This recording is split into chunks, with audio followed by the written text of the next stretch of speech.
Welcome. Today's professional performance is possible because of the generous support from the Community Foundation's Fund for Canada's 150th, the Recording Industry's Music Performance Trust Fund, in cooperation with Local 149 Toronto, American Federation of Musicians, and the City of Mississauga.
All the lights just went out.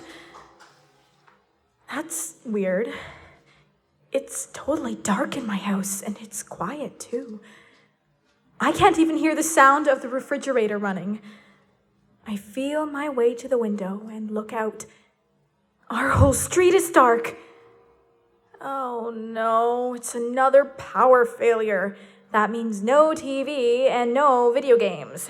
Last time this happened, Mom said I couldn't even open the fridge. Well, I might as well go into the backyard.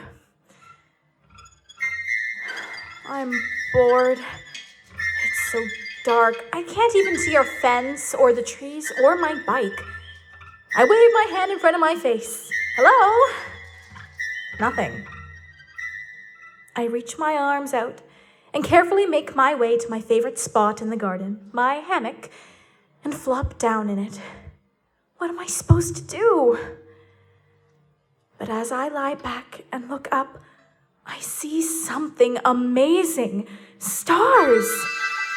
They're so sharp and crisp and brilliant, they take my breath away. The blackout has wiped out the light pollution and the glow from the city. Now I can see the night sky, just like I can at Grandma's farm. I love when we sit outside in the dark at the farm and gaze up, and Grandma tells me stories about the stars and planets. She's an astronomer, so she knows all the scientific stuff. But she also loves to collect myths and legends about the stars, and she's got tons and tons of stories. My grandma could tell stories about the stars all night. Right above me as I lie in the hammock, I can see millions of stars. Big, small, bright ones, dim ones.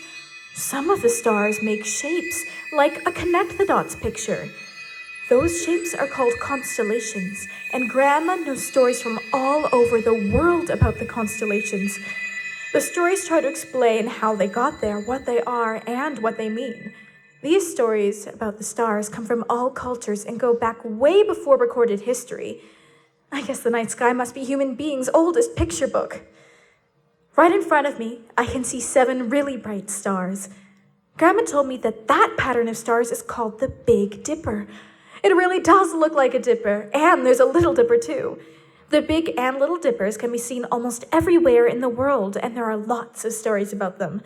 I even got my name from one of those stories. I'm Callie. That's short for Callisto, and the story with my name in it comes from Greece. The Greeks don't call these stars the Big and Little Dipper, though. Instead, they add more stars to make a larger constellation and call them Ursa Major and Ursa Minor. That's Latin for Big Bear and Little Bear. So the story has it that Callisto, that's me, was a beautiful girl who was friends with Artemis, the goddess of the hunt. One day, Zeus, the head of all the Greek gods, saw Callisto hunting in the woods with Artemis. He was struck by her beauty, and since he was in the habit of flirting with beautiful girls, he pursued Callisto and eventually persuaded her to be one of his many girlfriends. Of course, he tried to keep the relationship a secret from his wife, Hera, who did not approve of the girlfriends, But eventually, Callisto and Zeus had a baby son called Arcus, and Hera found out about it. She was furious, and as punishment, she turned poor Callisto into a bear and banished her to roam in the wilds.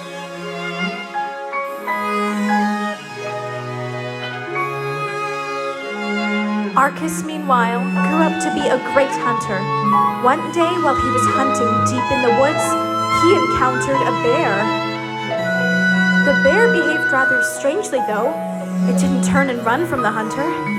Arcus didn't realize the bear was actually his mother, Callisto, but she recognized her son and rushed forward to give him a hug.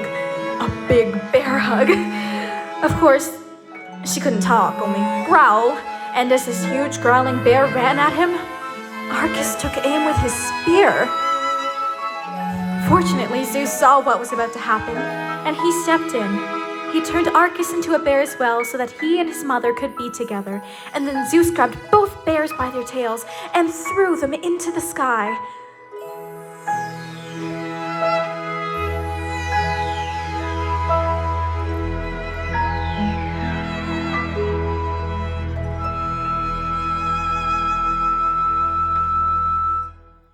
Zeus put the bears high in the sky so that his angry wife Hera couldn't reach them, but she was forced to see them every night of the year. Hera got her revenge by forbidding the bears from ever resting on the earth. That explains why they never set below the horizon like other constellations.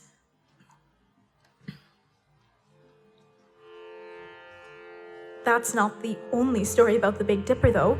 The Hindus have one dating all the way back to the year 500 BCE. In this myth, the 7 stars of the Big Dipper are 7 wise men called the Rishis. It is said that the wise Rishis are the ones who make the sun rise and shine on the world. The Rishis were married to 7 beautiful sisters called the Kritika, and originally, they all lived happily together in the northern sky. But one day, the fire god Agni fell in love with the 7 Kritika. He knew his love was hopeless, and in an effort to forget his doomed passion, he went to the forest where he wandered alone. There, he met Svaha, who is symbolized by the star Zetatori, the tip of one of the horns from the constellation of Taurus. Svaha, in her turn, fell in love with Agni. She knew of his love for the Kritika, so she tried to disguise herself as all 7 of the Rishi's beautiful wives in a desperate attempt to win Agni's love. And she was surprisingly successful. She managed to trick Agni into believing that she was 6 of the 7 Kritika. She could not impersonate the 7th, however, because the 7th Kritika, Arundhati, was so faithful and devoted to her Rishi husband that her image could not be used in Svaha's deception. Eventually, Svaha gave birth to a child called Skanda, and rumors began to spread that Skanda was the son of 6 of the Rishi's wives. The first 6 Rishis believed the story and divorced their wives at once. These 6 Kritika were flung across the sky and became the Pleiades. Only the 7th, the faithful and devoted Arundhati, remained with her Rishi husband as the star Alcor.